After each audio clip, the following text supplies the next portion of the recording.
Welcome to Media Talks TV with your host, Tony J. If you're new here, make sure you hit the subscribe button because we got more videos coming up for you.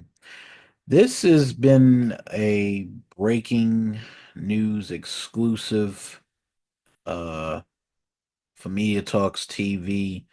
Former drug kingpin Rayful Edmond died of a heart attack today at the age of 60. And if you're from the DMV and if you're from Baltimore, you know of Rayful Edmonds' rise to power during the 80s and the early 90s and how infamous he truly was on the streets. Um, this is not a post to glorify what Rayful Edmond is or who he was, but this is supposed to actually talk about and discuss Rayful Edmonds' impact on the nation's capital, where at the time he was pulling in almost $10 million worth of cocaine. And, you know, Rayful Edmond was a kind of a mythical figure in Washington, D.C., because during that time, Washington, D.C. was known as the murder capital. It was also known as Dodge City. And the reason why Washington, D.C. got the name Dodge City is because D.C. had almost 400, 390 murders a year, twice the per capita of what Baltimore had.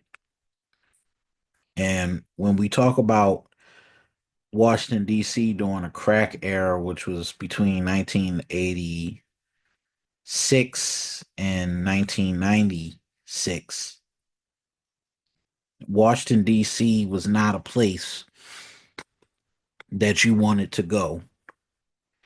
Even though it was the nation's capital, Washington, D.C. at that time was embroiled in so much scandal during that time of Edmonds' rise to power that even the mayor himself, Mayor Marion Barry, was caught in a scandal, caught in a hotel room smoking crack. And it was because of that infamous videotape that people saw in 1990. Washington, D.C. was known as, the crack capital of the United States. And so much crack flowed through the streets of Washington, D.C. that, even during its time, there was an infamous story that Georgetown students that, Rayful Edmond was selling crack to Georgetown basketball athletes. And the one person that stood up to Rayful Edmond was Coach John Thompson, the famous Coach John Thompson. And there was so many stories that I heard about Rayful Edmond and his reign led to so much death in Washington D.C. that even during that time, the 390 murders, I believe, it just left he kind of left Washington D.C. in a bloodbath. But that's not to say that New Yorkers didn't come down to Washington D.C. and try to close in on Edmonds territory. Remember when we talked about, well, the whole connection with New York and D.C. There was this deep beef with Washington D.C. and New York City, and it kind of goes all the way back to the early '80s during the early stages of the drug war, with people like, of course, Alpo Martinez, who had a lot of drug territory in Washington D.C. And the story was is that Edmond got caught up in a federal probe, and Alpo Martinez decided to roll on Rayful Edmond to where he ended up getting fed time, even though he was a nonviolent drug dealer. Alpo got was able to get his deal by telling and snitching on DC drug dealers and rolling on DC Connects. And that was one of the primary reasons why there's always been this tension between New York people and DC people. DC people do not like New York drug dealers. And it's one of the reasons why it led to this bloodbath on the streets of DC. People were dying left and right. But, you know, it I don't glorify gangsters, I don't glorify drug dealers, but I just wanted to tell it like it is.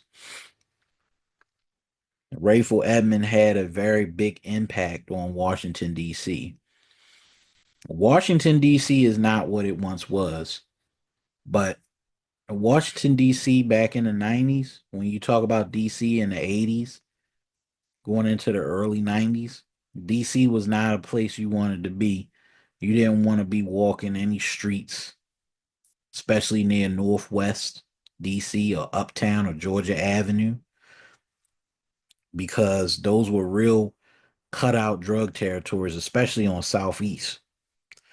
So, being that Washington D.C. is a lot smaller than Baltimore, it was easier. It's very easy. It was very easy to get killed in Washington D.C. than you would in a place like Baltimore, because in Baltimore the drug wars were kind of concentrated to east and west Baltimore.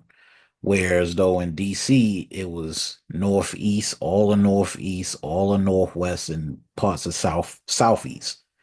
So, the drug territories, some of them were in public housing complexes. And even to this day, because of that, a lot of people got caught up. And Rayful Edmond, well, he was responsible for that. Just like Maurice King was responsible for what went on in East Baltimore when he started the drug war up there. These guys, I don't glorify them, and no one should ever want to be like them.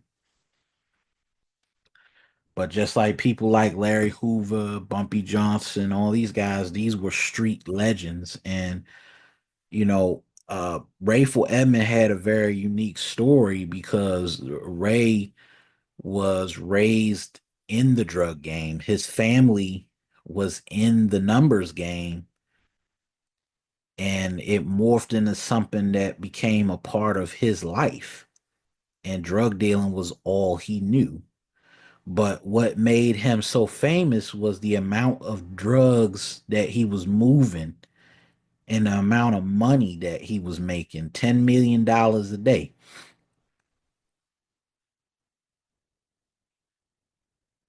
I mean, you'd had to be real smart business.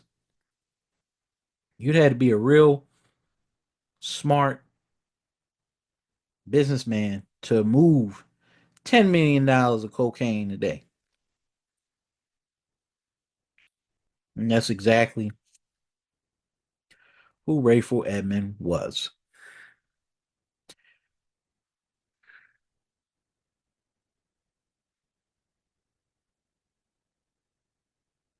It was just something about him that was very smart. And even Marion Barry understood this. That's one reason why he showed him a little bit of compassion,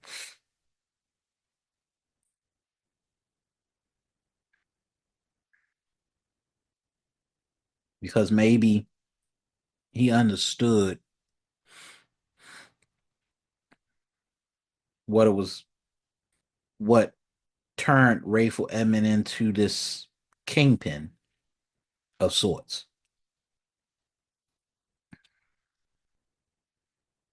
But, you know, legends make their names, no matter where a legend comes from.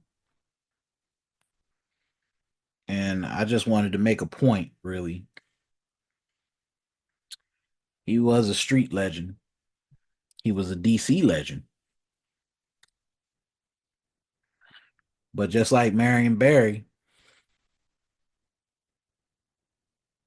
who fell from grace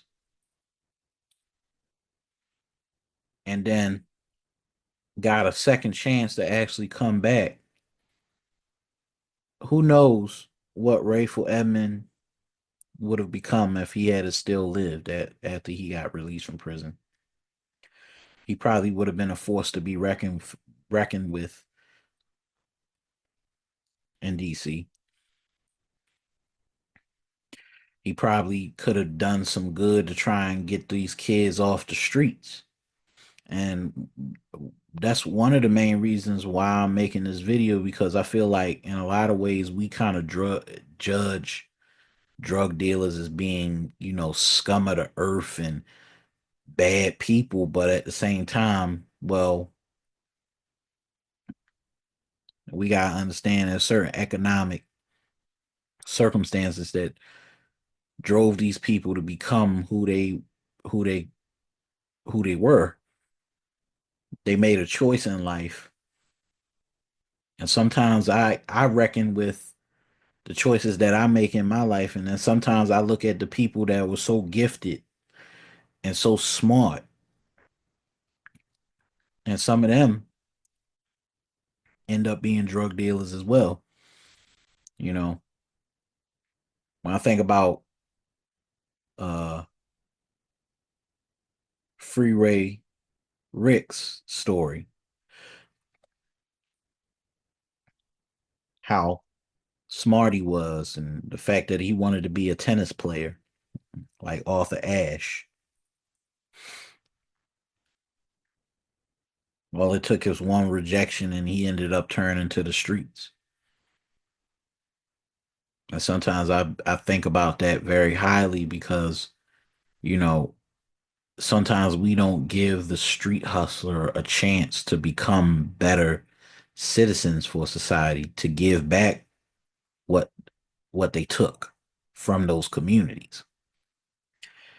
And Rayful Edmond, he took a lot from those communities, but he wasn't the only one. I remind you of that. He was not the only one. He saw an opportunity and he metastasized it into a business venture. Like a lot of people who find opportunities, you know, but I don't think drug dealers should be castigated or pushed aside as being bad people when you got a lot of CEOs who do a lot more unethical shit in this country and never get locked up and never get called to question for it, which will lead to my next video on Luigi Mangione, because I feel like, some of these worlds kind of intersect with each other. So it's only a matter of time where we get to a place where we start looking at why the system of capitalism kind of causes us to do unethical things to cut corners, where sometimes the system works and then sometimes the system is rigged or gerrymandered for somebody else.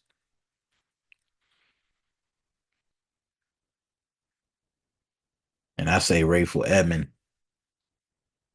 just gerrymandered the system for himself because he got tired of the system rigging the game to get to the next level in his life.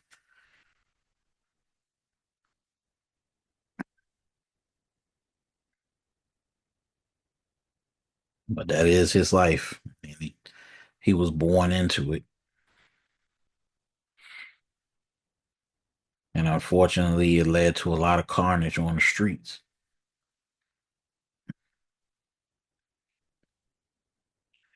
But this has been another breaking news for Media Talks TV. I'm Tony J.